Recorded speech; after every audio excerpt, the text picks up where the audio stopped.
Story நேரம் Tamil வியூவர்ஸ்க்கு hi. நம்ம series shall we டான்ஸோட final பார்ட்ல என்ன ஆக போகுதுன்னு இன்னைக்கு வீடியோல பார்க்கலாம். ராஜா ஷாமாவை பார்த்து, ஷாமா, என்னோட முக்கியமான மினிஸ்டர் அப்புறம் தளபதி 2 பேர் கொல்லப்பட்டிருக்காங்க. அந்த கேஸ்ல சம்பந்தப்பட்ட முக்கியமான 2 பேர் இவங்க தான். இதை பத்தி உனக்கு ஏதாவது தெரியுமா அப்படின்னு கேட்க, எல்லா உண்மையும் உங்களுக்கு கூடிய சீக்கிரம் தெரியதான் போகுது. என் வாயால நல்லா சொல்ல முடியாது அப்படின்னு ஷாமா சொல்லிடுறா. சரியா அந்த நேரம்னு பார்த்து அசிஸ்டன்ட் உள்ள வரான். பார்டர்ல பக்கத்து நாட்டு படைகள்லாம் முன்னேறி வந்துட்டு இருக்கு ராஜா, ஆபத்து அதிகமாயிட்டு இருக்கு ராஜான்னு சொல்ல, சரி பாத்துக்கலாம் அப்படின்னு ராஜா சொல்லிக்கிட்டு இருக்கான். ஷாமா பாக்குறா, இதை விட அதிகமா டென்ஷன் ஆவீங்கன்னு பார்த்தேன், இவ்வளவுதானா அப்படின்னு கேட்க, என்ன ஷாமா, இத்தனை வருஷமா ராஜாவா இருக்கேன், இதெல்லாம் ஆல்ரெடி எதிர்பார்த்ததுதான் அப்படின்னு சொல்லிட்டு ராஜா அங்கிருந்து கிளம்பி மீட்டிங் ஏற்பாடு பண்ணலாம். சீக்கிரமா மத்த ஆளுங்களெல்லாம் கூப்பிடு, என் அத்தையை கூப்பிடு, பிரின்சஸ் இங்க வரணும் அப்படின்னு சொல்லிட்டு நீயும் என் கூட வா, நான் ட்ரெஸ் பண்ணிக்கணும் அப்படின்னு சொல்லிட்டு ஷாமாவையும் கூட்டு போறான். எங்க இளவரசிய மீட் பண்றான். இளவரசியோட ஹஸ்பண்ட், அதான் வார் மினிஸ்டர், அவன் அங்க வந்துடுறான். ஜியாவும் அங்க இருக்கான். இவங்க எல்லாம் சேர்ந்து ஒரு மீட்டிங் ஒண்ணு போட்டுட்டு இருக்காங்க. நம்ம முக்கியமான படைத்தளபதி இறந்து போயிட்டாரு. படைகளை நடத்தி கூட்டு போறதுக்கு ஆள் இல்ல. ராஜா, இப்போதான் நீங்க வந்துட்டு பதவி ஏத்து முழு பொறுப்பு உங்க கைக்கு வந்திருக்கு. இப்போ அந்த படைக்கெல்லாம் நீங்க தலைமை ஏத்து போனீங்க அப்படின்னா நீங்க கண்டிப்பா ஜெயிச்சிருவீங்க. அது வேற பக்கம். அதுக்கப்புறம் ஒருத்தர் அந்த நாட்டுல உங்க பேச்ச மீற மாட்டான் ராஜா. உங்க பேர் ரொம்ப ஸ்ட்ராங் ஆயிடும் அப்படின்னு ஜியா வேணும்னே போருக்கு ராஜாவை அனுப்புறதுக்கு பிளான் பண்ண ஆரம்பிக்கிறான். பிரின்சஸ் பாக்குறா, ராஜா வேண்டாம், அப்புறம் இங்க ஆபத்து அதிகமாயிடும். அதுவும் இல்லாம இதுவரை நீங்க சண்டைக்கே போனதில்ல, இப்போ திடீர்னு இவ்வளவு பெரிய ஃபைட் வருது, உங்களால முடியாதுன்னு சொல்ல, ராஜா இல்ல ஆண்டி, அதெல்லாம் நான் பாத்துக்கிறேன், இந்த சண்டைய நானே தலைமை எடுத்து நடத்துறேன், என்ன ஆகுதுன்னு பாத்துக்கலாம் அப்படின்னு சொல்லிடுறான். ஒரு பக்கம் ஷாமா இருக்கா இல்ல, அவங்க அண்ணன் கிட்ட போயிடுறா, வார் மினிஸ்டர்ட்ட, அண்ணா சத்தியமா ராஜாக்கு தெரியாது நான் சண்டை போடுறதுக்கெல்லாம், இதுவரையும் பெருசா பிராக்டிஸே பண்ணதே இல்ல, எப்படி இவ்வளவு பெரிய சண்டைக்கு போக முடியும் அப்படின்னு கேட்க, உனக்கு அவனை அந்த அளவுக்கு பிடிச்சிருக்கா, உன் பழிவாங்குற குணத்தை விட அது அதிகமா இருக்கா அப்படின்னு சொல்லிட்டு இவன் சீரியஸா கேக்குறான். ஆனா ஒரு வேளை அவன் எங்க அம்மா அப்பாவை கொலை பண்ணியிருந்தா அவனை பழி வாங்குறதுல ஒரு அர்த்தம் இருக்கு. அவன் ஃபேமிலி பண்ணதுக்கு ஒண்ணுமே தெரியாத அவன் என்ன நான் பண்ணுவான்? அப்ப நான் எப்படி குழந்தையா இருந்தனோ அவனும் அப்படிதான் குழந்தையா இருந்தான். ஏன் இப்படி பண்ற? அது மட்டும் இல்லாம பிரின்சஸ் மேல நீ உண்மையா பாசம் வச்சிருக்கன்னு எனக்கு தெரியும். இப்போ நீ பண்ற சம்பவத்தால ஒட்டுமொத்தமா அவங்களும் பாதிக்கப்படுவாங்க. நீதான் பக்கத்து நாட்டுக்காரங்க கூட கூட்டணி போட்டு படை வரத்துக்கு காரணம்னு தெரிஞ்சு அது மூலமா அங்கெல்லாம் கொலை பண்றதுக்கு பிளான் பண்ணிருக்கேன்னு தெரிஞ்சா அவங்க மேல எவ்வளவு வருத்தப்படுவாங்கன்னு கேட்க, இங்க பாரு, பிரின்சஸ் இந்த நாட்டோட பிரின்சஸ், அவ்வளவுதான். மத்தபடி எனக்கும் அவளுக்கும் நடுவுல இருக்க ரிலேஷன்ஷிப் என்னோட மனசுல இருக்கிற இந்த பழி வாங்குற எண்ணத்தை எதுவும் பண்ணாது. அதை முதல்ல புரிஞ்சுக்கோ அப்படின்னு அவன் சொல்லிட்டு இருக்கான். ஷாமா பாக்குறா, பிரின்சஸ் பெரிய வீராங்கனை, எந்த போர்னாலும் முன்னாடி போவாங்க, இந்த தடவை ஏன் நான் வரல அப்படின்னு கேட்க, அது எனக்கும் புரியல, நான் யோசிக்கணும் அப்படின்னு சொல்லிட்டு வார் மினிஸ்டர் சொல்லிட்டு இருக்கான். இங்க பார்த்தா பிரின்சஸ் பிரெக்னெண்டா இருப்பா போல. அவளுக்கு 7 மாசம் ஆயிடுச்சான். ஆனா அப்பயும் சில பேருக்கு சரியா வயிறு தெரியாதுல்ல, அந்த மாதிரி இருக்கு. அப்போ அவளோட ஃப்ரெண்ட் இருக்கால, அவ சொல்றா, என்னடி இது, 7 மாசம் ஆகி கூட வயிறு தெரியவே இல்ல, நீ எப்ப சொல்ல போற, உன் புருஷன் சொல்லுவியா மாட்டியான்னு கேட்க, இப்ப அவர் போருக்கு போயிட்டு இருக்காரு, இப்ப அவர்கிட்ட சொல்றது அவன் மனத நிலைமையில பெரிய மாற்றத்தை கொண்டு வரும், அதெல்லாம் அப்புறம் பாத்துக்கலாம்டி. உனக்கு ஒண்ணு தெரியுமா, அவர் என்ன லவ் பண்ணலன்னு சொல்லிட்டு அவர் கூட மனசுல நினைச்சிட்டு இருக்கலாம், ஆனா என் மனசுக்கு நல்லா புரியும், அவர் என்ன நிஜமாவே லவ் பண்ணிருக்காரு அப்படின்னு சொல்லிட்டு பாவமா சொல்லிட்டு இருக்கா. இங்க வார் மினிஸ்டர் நேரா போருக்கு கிளம்பி பிரின்சஸ்க்கு பாய் சொல்லிட்டு அங்கிருந்து போயிட்டு இருக்கான். ராஜா பின்னாடி வந்துட்டு இருக்காரு. அப்பன்னு பார்த்து ராஜா கிட்ட நம்ம டம்மி இருக்கான்ல, அவன் வந்துடுறான். ராஜா, நம்ம 2 பேருமே போர்க்கலைகளை ஒன்னாதான் படிச்சோம், இப்போ உங்களுக்கு பதிலா நான் போருக்கு போறேன், ராஜா நீங்க என்ன நம்புறீங்க தானே அப்படின்னு கேட்க, ராஜா பார்த்துட்டு இதெல்லாம் ஆல்ரெடி பிளான் போல. ஆமா டம்மி, நான் உன்னை பெருசா நம்புறேன், நீ என்னை விட எப்பவுமே சண்டை கலையில திறமைக்காரனா தான் இருந்த, அதனால என்னோட பொறுப்பை நான் உனக்கு கொடுக்குறேன், இந்த படைய எனக்கு பதிலா நீ எடுத்துட்டு போயிட்டு இந்த போரை சக்சஸ்ஃபுல்லா முடிச்சுட்டு வா, நான் இங்க அரண்மனையில இருந்துடுறேன் அப்படின்னு சொல்லிட்டு ராஜா சொல்லிடுறான். உடனே வார் மினிஸ்டர் பாக்குறான், ராஜா என்ன பண்றீங்க, கடைசி நேரத்துல இப்படி மனசு மாறுறது மக்களை குழப்பத்துக்கு உண்டாக்குன்னு சொல்ல, நான் இங்க பேசி அனுப்புறேன், மக்கள் யாரும் குழம்ப மாட்டாங்க, ராஜா இங்க இருக்காரு, பாதுகாப்பு இன்னும் அதிகமாகுதுன்னு சொல்லிட்டு மக்கள் சந்தோஷம் தான் படுவாங்கன்னு சொல்ல, ராஜா நல்ல முடிவு, இதான் கரெக்டான முடிவு அப்படின்னு சொல்லிட்டு ஆண்டி வேற சொல்லிட்டு இருக்கா. அங்க இருக்கிற எல்லாரும் வார் மினிஸ்டரையும் டம்மியையும் நல்லபடியா போயிட்டு வெற்றியோடு திரும்பி வாங்க அப்படி சொல்லிட்டு அமுச்சு வைக்கிறாங்க. மறுபடியும் வார் மினிஸ்டர் பிரின்சஸ் ஒரு தடவை கடைசியா பார்த்துட்டு, அடுத்து நம்ம ஷாமா இருக்கால அவளையும் பார்த்து நீ வேலையை முடிச்சிரு அப்படிங்கிற மாதிரி அங்க வந்து கிளம்பி போயிடுறான். வாரம் ஆரம்பிச்சு கொஞ்ச நாள்லயே இந்த கவர்மெண்ட் ஃபுல் அரண்மனையுமே கொஞ்சம் கொஞ்சமா அந்த ஜியா இங்கே தானே தங்கிட்டு இருக்கான், ஜியாவோட ஆளுங்க கம்ப்ளீட்டா கைக்கு கொண்டு வராங்க. அவங்க பிளானே இதான், ராஜாவை பாட்டுக்கு அனுப்பி அங்க போட்டு தள்ளிட்டு இங்க ஃபுல்லா அரண்மனையை கண்ட்ரோலுக்கு கொண்டு வரதான் அவங்க பிளானு. ஆனா ஜியாவால சக்சஸ்ஃபுல்லா அதை பண்ண முடியல. ஏன்னா எங்க பிரின்சஸ் இருக்கால, அவளோட படைகள் தனியா இங்கே தங்கிட்டு அந்த படைகள் ஜியாவோட படைகள் எதிர்த்து சண்டை போடுது. இதனால ஜியா பயங்கரமா கடுப்பாயிட்டு இருக்கான். இங்க பாருங்க, இதுக்கும் மேலே இந்த ராஜா உயிரோட இருக்க கூடாது, அவன் உயிரோட இருக்கனால தான் கண்டவங்களும் ஆடிட்டு இருக்காங்க, அவன் செத்து போயிட்டா எல்லா ப்ராப்ளமும் சால்வ் ஆயிடும்னு சொல்லிட்டு உத்தரவு போடுறான். ராஜா வெயிட் பண்ணிருக்கான், இன்னைக்கு நம்மள கொலை பண்றதுக்கு ஆள் வருவாங்க, வெயிட் பண்ணுவோம் அப்படின்னு சொல்லும் போது பார்த்தா கதவை திறந்து ஷாவுமா தான் வரா. என் கனவுல அந்த சீன் பல தடவை வந்தது. அது நிஜத்துல நடக்கும்னு சொல்லிட்டு நினைச்சு கூட பார்க்கல. ஷாமா நீ என்ன பண்ண போற அப்படின்னு ராஜா பார்த்துட்டே இருக்கான். ஷாமா வரா, கையில வாள் எடுத்து வேகமா ஒரு வீசு வீசுறா. அவ்வளவுதான், நம்ம கதை முடிஞ்சிச்சுன்னு சொல்லிட்டு அங்கே நம்ம ராஜா மயங்கி விழுந்துடுறான்.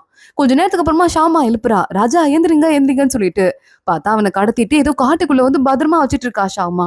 ஷாமா நல்ல வேலை, எல்லாமே வந்து கனவா முடிஞ்சு போச்சு, நீ எதுவும் என்ன பண்ணலன்னு சொல்லிட்டு எனக்கு எப்பவுமே உன் மேல நம்பிக்கை இருந்துட்டே தான் இருந்தது, நான் உன்னை என்னைக்குமே முழுசா சந்தேகப்பட்டதே கிடையாதுன்னு சொல்லிட்டு அவளை கட்டி பிடிச்சிட்டு இருக்கான். ஷாமா பாக்குறா, நீங்க அரண்மனையில இருந்தீங்கன்னா என் அங்கிளால உங்களுக்கு எப்ப வேணா உயிருக்கு ஆபத்து இருக்கு. ஆனா அதே மாதிரி உங்களை ராஜாவை விட்டு என் அங்கிளுக்கு துரோகம் பண்றதுக்கும் எனக்கு மனசு வரல. இவ்வளவு தனியான ஒரு இடத்துக்கு கூட்டு வந்துட்டேன். இங்க நீங்க ராஜாவும் கிடையாது, அதே மாதிரி நானும் உங்க வேலைக்கார பொண்ணும் கிடையாது. அது மட்டும் இல்லாம வேற யார் இங்க வந்து தேடி கண்டுபிடிச்சு உங்களை கொல்ல போறா அப்படின்னு கேட்க, ஏன் மேடம்க்கு என் மேல ஏதாவது தூசுப்பட்டா கூட மனசு தாங்காது போல, என்னை இவ்வளவு தூரம் கூட்டு வந்திருக்கீங்க, என் மேல அவ்வளவு பாசம் இருக்குதானே, சொல்லு ஷாமா அப்படின்னு ராஜா கேட்டுட்டு இருக்கான். அதெல்லாம் ஒண்ணும் இல்ல, உயிரை காப்பாத்தணும்னு நினைச்சேன், காப்பாத்திட்டேன், என் கடமை இதோட முடிஞ்சு போச்சு அப்படின்னு சொல்லிட்டு ஷாமா சொல்லிட்டு இருக்கா. எத்தனை நாளைக்கு தான் அப்படி நீ வெறுப்பே காட்டி சுத்திட்டு இருப்ப ஷாமா, சரி ஓகே அதெல்லாம் அப்புறம் யோசிச்சுக்கலாம், இப்ப நான் தூங்க வேண்டிய நேரம் சொல்லிட்டு ஷாமா மடியிலே படுத்து ராஜா தூங்க ஆரம்பிக்கிறான். கொஞ்ச நேரம் ஆகுது, நல்லா விடியுது. ராஜா ஏஞ்சிடுறான். அவன் கோட்டை கழட்டி ஷாமாக்கு போத்தி விட்டுட்டு, நான் ஒரு சாதாரண ஆளா இருந்தா உன் கூட ஒரு காட்டுக்குள்ள கூட என் வாழ்க்கை முழுக்க வாழுவேன், ஆனா எனக்குன்னு சொல்லிட்டு காப்பாத்துறதுக்கு ஒரு ராஜ்யமே இருக்கு, என்ன மன்னிச்சிரு ஷாமா அப்படி சொல்லிட்டு அங்க வந்து கிளம்பி போறான். இவன் கொஞ்ச தூரம் போறதுக்குள்ள ஷாமா கையில வாளோட வந்துட்டு, ராஜா என்ன பண்றீங்க, என்னை விட அந்த இடத்துக்கு தான் போகணும் அப்படின்னு சொல்லிட்டு முடிவு பண்ணிட்டீங்களா, நீங்க போனா அவங்க உயிர் தப்பிக்காது, ப்ளீஸ் ராஜா நான் சொல்றத கொஞ்சமாவது கேளுங்க அப்படின்னு சொல்லிட்டு இருக்கா. என் உயிரே தப்பி காட்டி கூட பரவாயில்ல, ஆனா எனக்குன்னு கடமை இருக்கு, என் பொறப்போட வந்தது ஷாமா, நாங்க போய் தான் ஆகணும், அதுக்கு முன்னாடி சோகமா இருக்கும் போதெல்லாம் டான்ஸ் பண்ணணும்னு சொன்னல, இப்போ நம்ம இனிமே நேர்ல பாத்துக்குவோமா, உயிரோட இருப்போமான்னு கூட தெரியாது, ஒரே ஒரு டான்ஸ் பண்ணலாமா அப்படின்னு கேட்க, நம்ம ஷாமாவும் சேர்ந்து டான்ஸ் ஆட ஆரம்பிக்கிறா. ரெண்டு பேரும் சின்ன வயசுல போடுற அதே ஸ்டெப்ப போட்டுட்டு இருக்காங்க. நான் போயிட்டு வரேன் ஷாமா, என்ன மன்னிச்சிருன்னு சொல்லிட்டு ராஜா அங்க இருந்து கிளம்புறான்.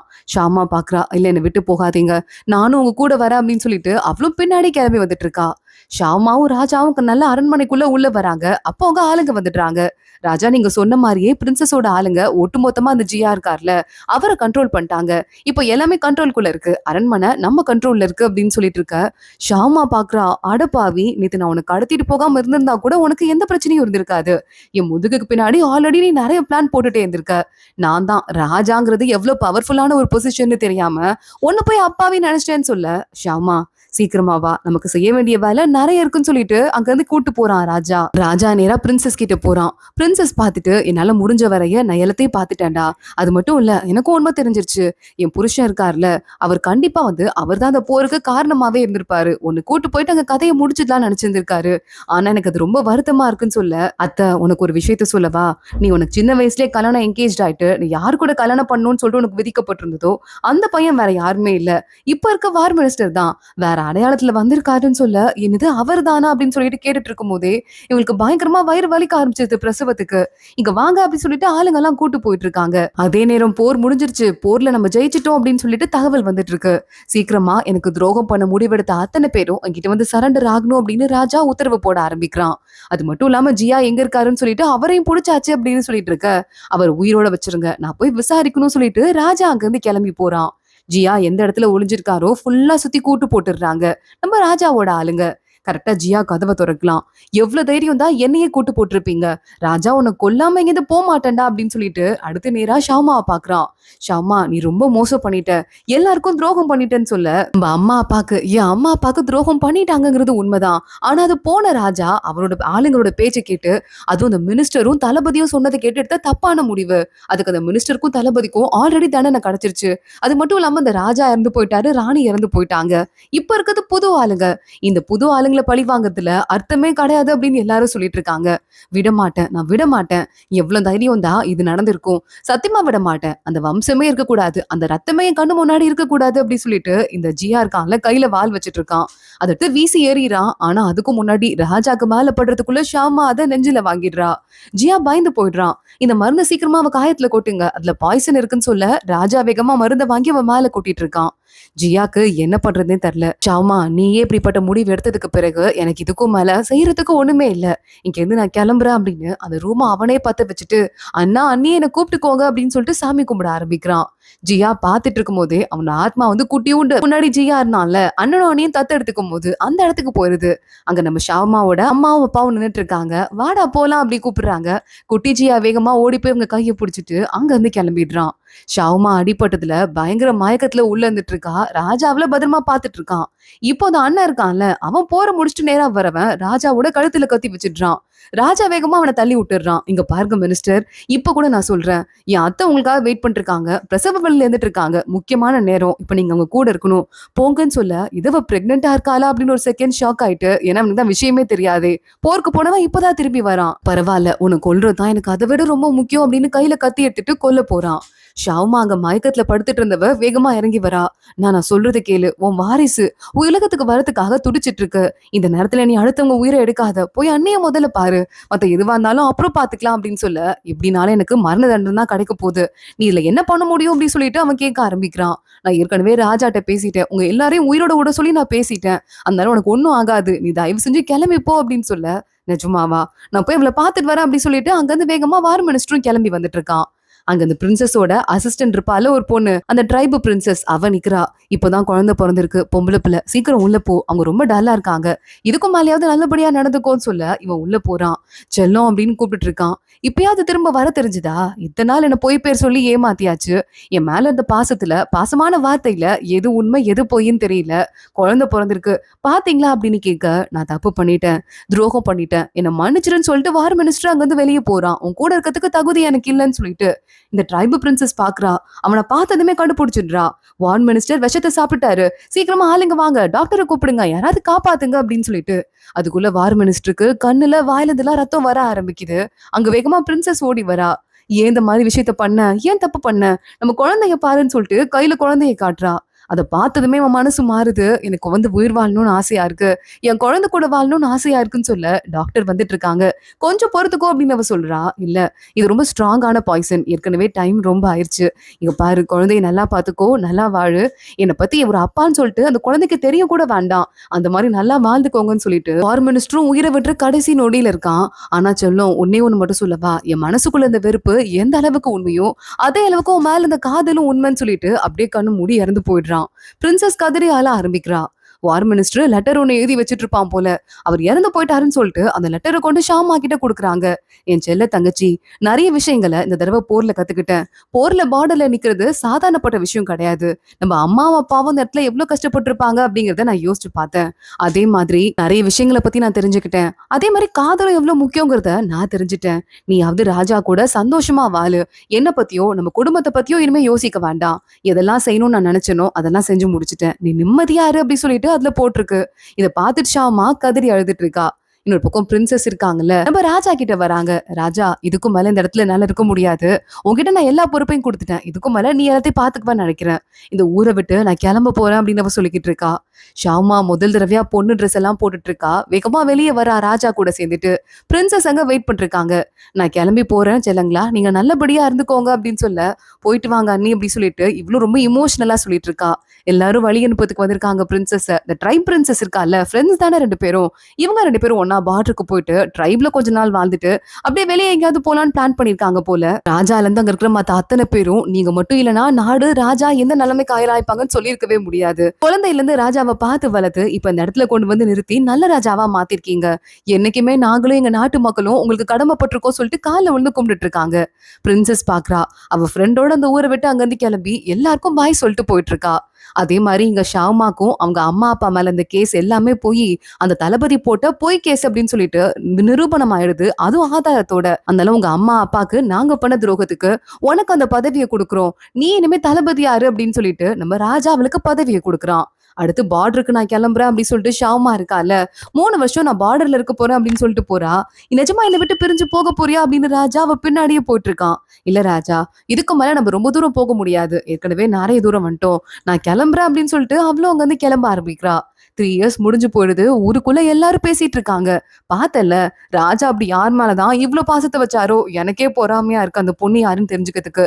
இத்தன நாளா ராஜா சிங்கிளா தான் இருக்காரு. ஒரு துணை மனைவி கூட வச்சுக்கல. நமக்கு இன்னும் வாரிசு வரலங்கிற சோகம் ஒரு பக்கம் இருந்தாலும், இந்த காதல் கதைய கேட்கும்போது உடம்பே சிலுத்து போகுதுன்னு ஆளாளுக்கு பேசிட்டு இருக்காங்க. பக்கத்துல உட்கார்ந்துட்டு இருக்க ஷாவுமா எல்லாத்தையும் கேட்கிறா. கேட்டுட்டு அன்னைக்கு நேரா அரண்மனையில இவங்க 2 பேரும் மீட் பண்ணிட்டே இருப்பாங்கல்ல, அந்த இடத்துக்கு போய் நிக்க, ஷாவுமா அப்படின்னு ராஜா கூப்பிடுறான். ரொம்ப கெத்தாயிட்டீங்க. ரொம்ப பெரிய ராஜாவாயிட்டீங்க. உங்கள பார்க்கும்போது வேற யாரையோ பார்க்குற மாரி இருக்குன்னு ஷாவுமா சொல்லிட்டு இருக்க. ஷம்மா மறுபடியும் டான்ஸ் ஆடலாமா அப்படின்னு ராஜா கேட்கிறான். அப்போ அதே ஆள் தான் போல அப்படி சொல்லிட்டு 2 பேரும் சேர்ந்து டான்ஸ் ஆடிட்டு இருக்காங்க. 2 பேருக்கும் கல்யாணம் நடக்குது அரண்மனையில எல்லா மினிஸ்டர்ஸ் முன்னாடி. அத்தனை பேர் முன்னாடியும் இவங்க ஹாப்பியா கல்யாணம் பண்ணிட்டு அதே டான்ஸ் ஸ்டெப்ப அத்தனை பேர் முன்னாடியும் சிரிச்சுட்டே போட்டுட்டு 2 பேரும் மாறி மாறி கிஸ் பண்ணிக்கிறாங்க. இந்த கியூட்டான சீனோட தான் இந்த சீரிஸ், இந்த எபிசோட் எல்லாமே ஒரு முடிவுக்கு வருது. சீரிஸ் ரொம்ப ஸ்மாலா இருந்தா கூட உங்க எல்லாருக்கும் ரொம்ப பிடிச்சிருக்கும் அப்படின்னு நினைக்கிறேன். ரொம்ப ஷார்ட் அண்ட் கிறிஸ்பா இருந்தது. இதே மாதிரி இன்னும் நிறைய சீரிஸ் நம்ம சேனல்ல வரப்போகுது. ஸோ மறக்காம நம்ம சேனலை சப்ஸ்கிரைப் பண்ணி பெல் ஐக்கானையும் கிளிக் பண்ணிக்கோங்க. இதே மாதிரி இன்னொரு கியூட்டான சீரிஸ்ல பார்க்கலாம். அது வரைய பாய்.